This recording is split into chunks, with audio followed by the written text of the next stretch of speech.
बिस्मिल्लाहिर्रहमानिर्रहीम अस्सलाम वालेकुम जी। तो सुन आज हम रिव्यू एक्सरसाइज 4 का क्वेश्चन नंबर 2 सॉल्व करेंगे। वो क्या कह रहा है जी, हमने इसे फैक्टराइज करना है, इनके फैक्टर बनाने हैं। ठीक है, हमारे पास क्या है x³ + 64 y की पावर 3 है। ठीक है, तो हम लोग इसे ऐसे लिख सकते हैं ना, x की पावर 3 आगे है प्लस 4y की पावर सारे की क्या है जी 3। ठीक है जी, देखें ना, इसे ओपन करेंगे तो 4 4 दा 16 4 दा 64 यानी 4 चौके 16 चौके 64 y की पावर 3 हो जाएगा। ठीक है, हमारे पास एक फार्मूला था, अगर आप याद हो a³ + b³ इक्वल किसके होता है जी a + b।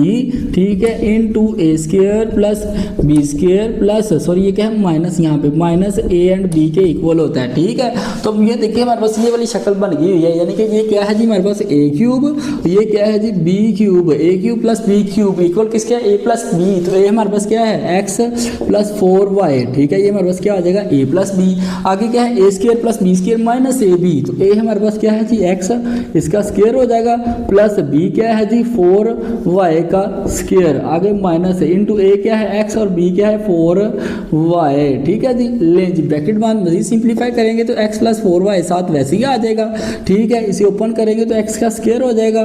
ठीक है, आगे 4y को ओपन करेंगे तो 4 4 दा 16y का स्क्वायर हो जाएगा। ठीक है, आगे 4 - 4x एंड y हो जाएगा। ठीक है, ये सिंपल इसका आंसर है। लेकिन अगर बुक में देखें तो बुक में x + 4y कुछ इस तरह से लिखा हुआ है, x² - 4xy + 16y का स्क्वायर, और ये सिंपल इसका क्या है जी आंसर है। ठीक है स्टूडेंट्स, अगर आपको क्वेश्चन की समझ आ गई तो कमेंट सेक्शन में होकर लाजमी लिखें और कंप्लीट एक्सरसाइज के हमारे channel easy math by doctor Shahid Ali को सब्सक्राइब कर लें।